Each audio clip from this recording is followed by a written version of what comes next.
We are in a crisis of trust.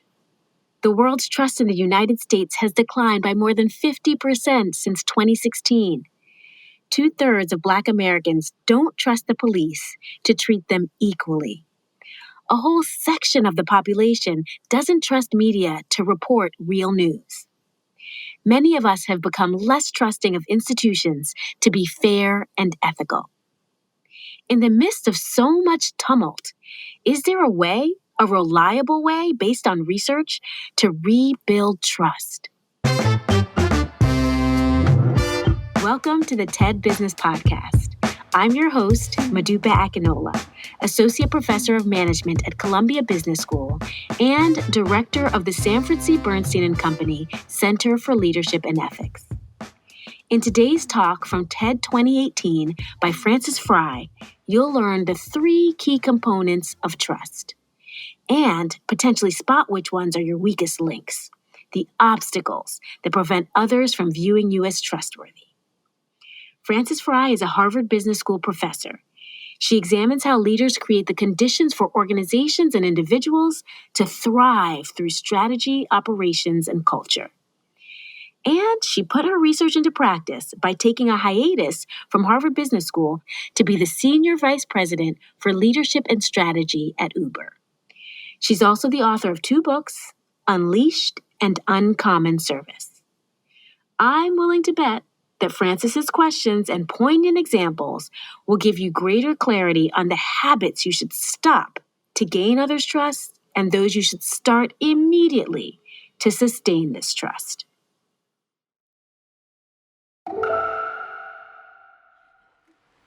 I want to talk to you about how to build and rebuild trust, because it's my belief that trust is the foundation for everything we do. And that if we can learn to trust one another more, we can have unprecedented human progress.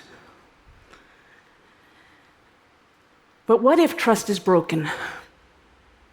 What if your CEO is caught on video disparaging an employee? What if your employees experience a culture of bias, exclusion, and worse? What if there's a data breach and it feels an awful lot like a cover-up than seriously addressing it? And most tragically, what if a technological fail leads to the loss of human life? If I was giving this talk 6 months ago, I would have been wearing an Uber t-shirt. I'm a Harvard Business School professor, but I was super attracted to going to an organization that was metaphorically and perhaps quite literally on fire. I had read everything that was written in the newspaper, and that was precisely what drew me to the organization. This was an organization that had lost trust with every constituent that mattered. But there's a word about me that I should share. My favorite trait is redemption. I believe that there is a better version of us around every corner. And I have seen firsthand how organizations and communities and individuals change at breathtaking speed. I went to Uber with the hopes of a turnaround there could give license to the rest of us who might have narrower versions of their challenges. But when I got to Uber, I made a really big mistake. I publicly committed to wearing an Uber t-shirt every day until every other employee was wearing an Uber t-shirt. I had clearly not thought that through. It was 250 days of wearing an Uber t-shirt. Now I am liberated from that commitment as I am back at HBS, and what I'd like to do is share with you how far I have taken that liberty, which it's baby steps. But I would just say I'm on my way. Now, trust, if we're going to rebuild it, we have to understand its component parts. the component parts of trust are super well understood. There's 3 things about trust. If you sense that I am being authentic, you are much more likely to trust me. If you sense that I have real rigor in my logic, you are far more likely to trust me. And if you believe that my empathy is directed towards you, you are far more likely to trust me. When all 3 of these things are working, we have great trust. But if any one of these 3 gets shaky, if any one of these 3 wobbles, trust is threatened. Now, here's what I'd like to do. I want each of us to be able to engender more trust tomorrow, literally tomorrow, than we do today. And the way to do that is to understand where trust wobbles for ourselves and have a ready-made prescription to overcome it. So that's what I would like to do together. Would you give me some sense of whether or not you're here voluntarily? Yeah, okay, all right, awesome. Okay, so it's just super helpful feedback. So, the most common wobble is empathy.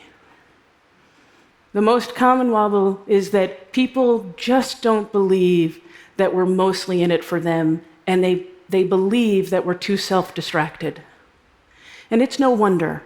We are all so busy with so many demands on our time, it's easy to crowd out the time and space that empathy requires. For Dylan to be Dylan, that takes real time. And for us, if we have too much to do, we may not have that time. But that puts us into a vicious cycle. Because without revealing empathy, it makes everything harder. Without the benefit of the doubt of trust, makes everything harder, and then we have less and less time for empathy, and so it goes. So here's the prescription. Identify where, when, and to whom you are likely to offer your distraction. That should trace pretty perfectly to when, where, and to whom you are likely to withhold your empathy. And if in those instances we can come up with a trigger that gets us to look up, look at the people right in front of us, listen to them, deeply immerse ourselves in their perspectives, then we have a chance of having a sturdy leg of empathy. And if you do nothing else, please put away your cell phone. It is the largest distraction magnet yet to be made. And it is super difficult to create empathy and trust in its presence. That takes care of the empathy wobblers. Logic wobbles can come in 2 forms. It's either the quality of your logic, or it's your ability to communicate the logic. Now, if the quality of your logic is at risk, I can't really help you with that. It's like not in this much time. But fortunately, it's often the case that our logic is sound, but it's our ability to communicate the logic that is in jeopardy. Super fortunately, there's a very easy fix to this. If we consider that there are 2 ways to communicate in the world, and Harvard Business School professors are known by 2 by 2s, nonsense. It's the triangle that rocks. If we consider that there are 2 ways to communicate in the world, and the first one is when you take us on a journey, a magnificent journey that has twists and turns and mystery and drama until you ultimately get to the point. And some of the best communicators in the world communicate just like this. But if you have a logic wobble, this can be super dangerous. So instead, I implore you, start with your point in a crisp half sentence, and then give your supporting evidence. This means that people will be able to get access to our awesome ideas, and just as importantly, if you get cut off before you're done, ladies,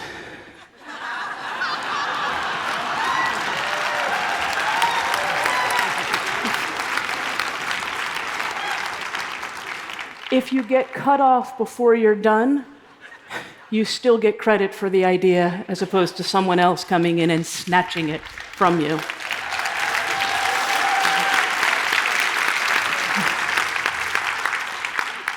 You just gave me goosebumps. The third wobble is authenticity, and I find it to be the most vexing. We as a human species can sniff out in a moment, literally in a moment, whether or not someone is being their authentic, true self. So in many ways, the prescription is clear. You don't want to have an authenticity wobble? Be you. Great. And that is super easy to do when you're around people who are like you. But if you represent any sort of difference, the prescription to be you can be super challenging. I have been tempted at every step of my career, tempted personally and tempted by coaching of others, to mute who I am in the world. I'm a woman of super strong opinion, with really deep convictions, direct speech. I have a magnificent wife, and together we have such crazy ambition. I prefer men's clothes and comfortable shoes. Thank you, Allbirds. In some contexts, this makes me different. I hope that each person here has the beautiful luxury of representing difference in some context in your life. But with that privilege comes a very sincere temptation to hold back who we are. And if we hold back who we are, we're less likely to be trusted.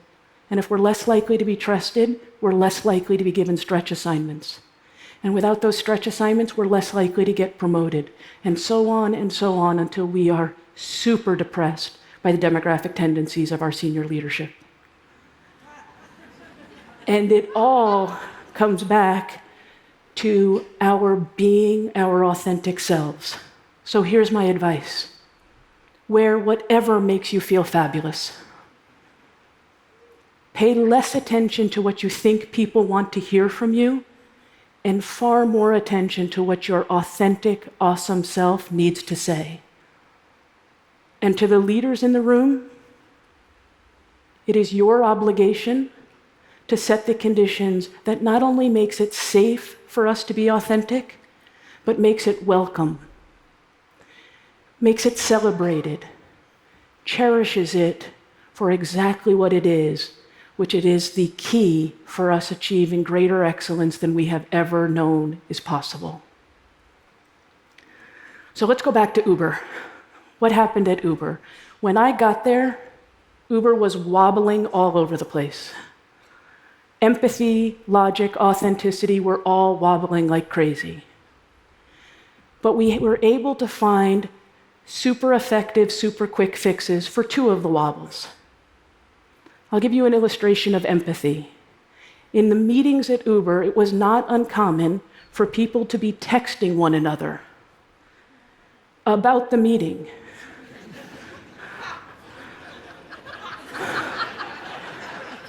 I had never seen anything like it. It may have done many things, but it did not create a safe, empathetic environment. The solution, though, super clear. Technology off and away. And that forced people to look up, to look at the people in front of them, to listen to them, to immerse themselves in their perspectives, and to collaborate in unprecedented ways. Logic was equally wobbly. And this was because of the hypergrowth of the organization, meant that managers were getting promoted again and again and again. Soon, they were put in positions that they had no business being in. Their positions outstripped their capability, and it was not their fault. The solution?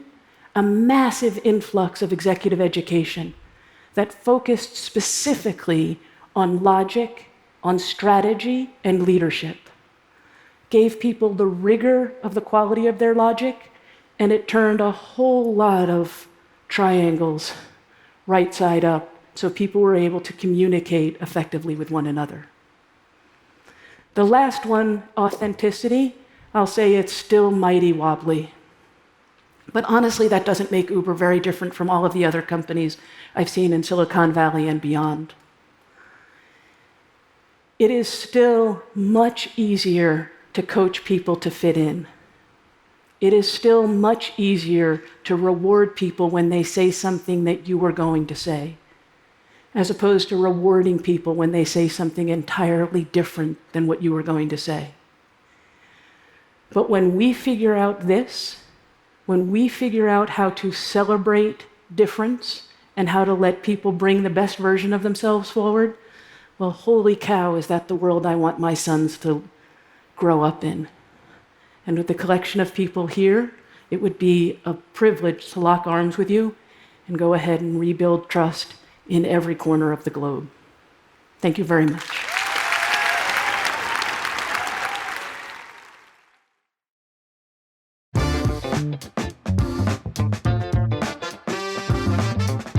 Frances Frei never ceases to amaze me with her wisdom.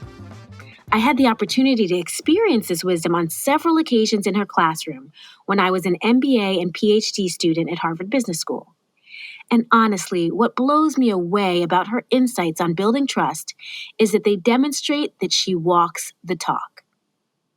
Being a student in her classroom can be terrifying because, as she said, she is a straight talker. However, the empathy and humor she displays when you might have gotten something incorrect, the quality of logic she pushes you to communicate, and her modeling of authenticity creates a safe environment where you can be you. It's powerful. But what's especially powerful about this talk for me is that Frances implores us to, quote, pay less attention to what you think people want to hear from you and far more attention to what your authentic, awesome self needs to say. How do we do that? I'm going to take this opportunity to try. What my authentic self needs to share on this subject are tips to people who don't look like me about how to allow people who do look like me to be our authentic selves in organizational environments where we are numerical minorities. The whole diversity, equity, and inclusion movement among companies right now can only succeed if it's built on trust. And historically marginalized workers can only really trust their organizations if they can be authentic.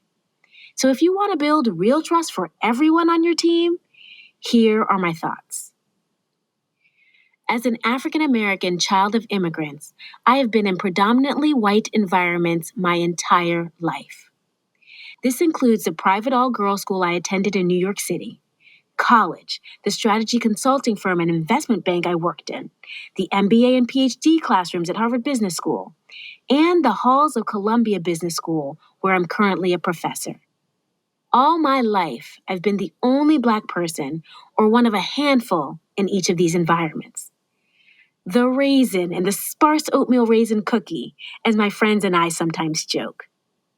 All my life, I've had to engage in some degree of self-censorship, of being inauthentic, of, quote, covering, as Irving Goffman coined the term, which was elaborated on by law professor Kenji Yoshino at NYU.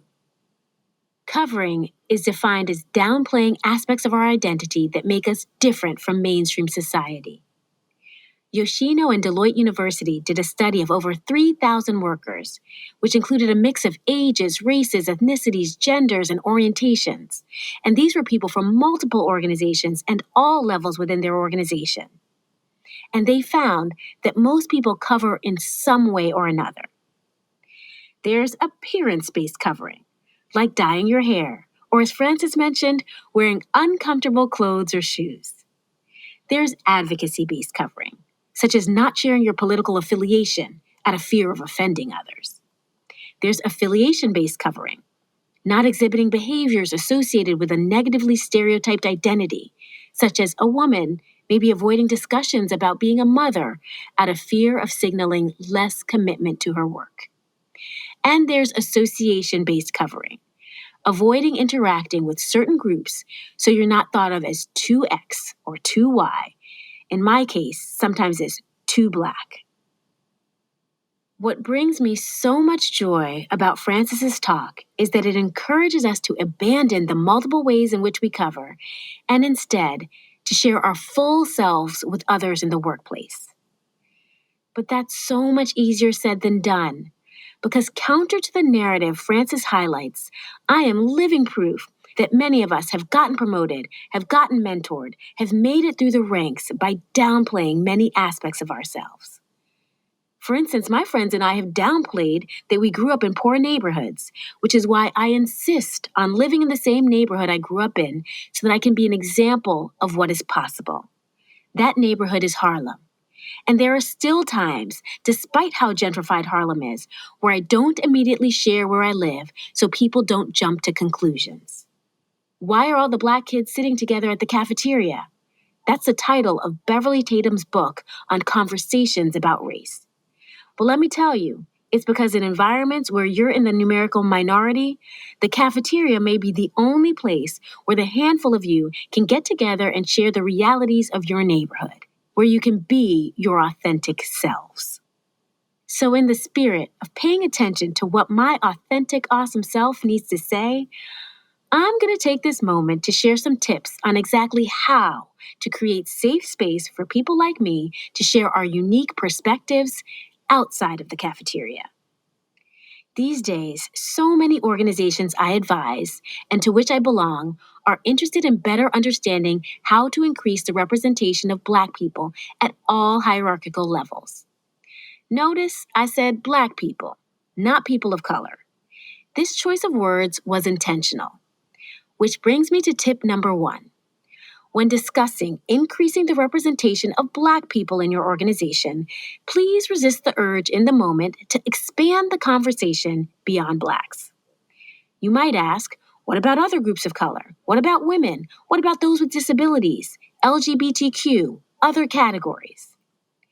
Yes, you should absolutely care about and take action on discrimination that affects these groups. But don't lump all groups together and risk missing the specificity of each experience and the particular power of anti-Black racism in America.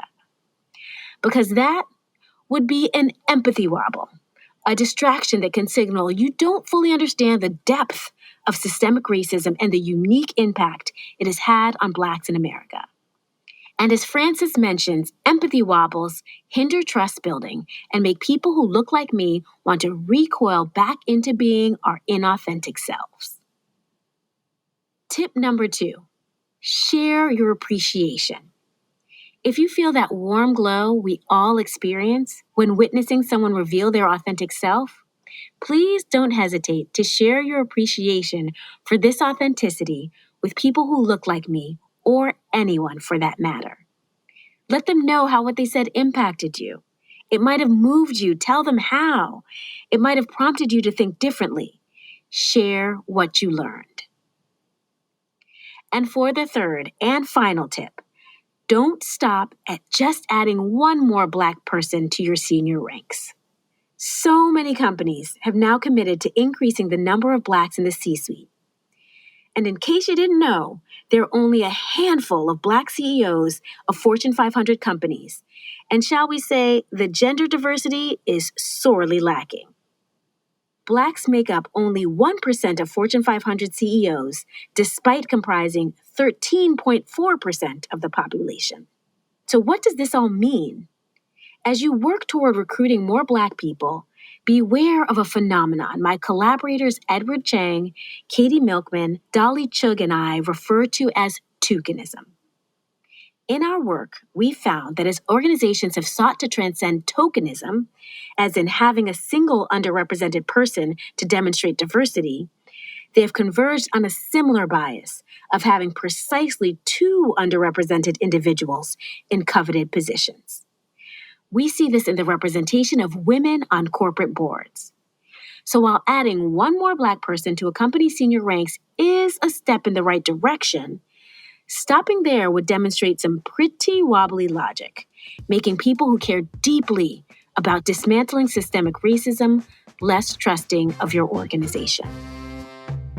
I really hope you'll put these tips into practice. They're my way of trying to be a better version of myself every day, more authentic and less wobbly. They are also my way of trying to help organizations reflect the diversity that exists in our society. Let's do all we can to help each other in this process, because the only way we can truly rebuild broader trust is together. Thanks for tuning in this week. TED Business is hosted by me, Modupe Akinola. Grace Rubenstein is our producer. The show is edited by Sheena Ozaki and mixed by Dan DeZula. Special thanks to Colin Helms, Michelle Quint, Angela Chang, Corey Hajim, and Anna Phelan. I'll talk to you again next week.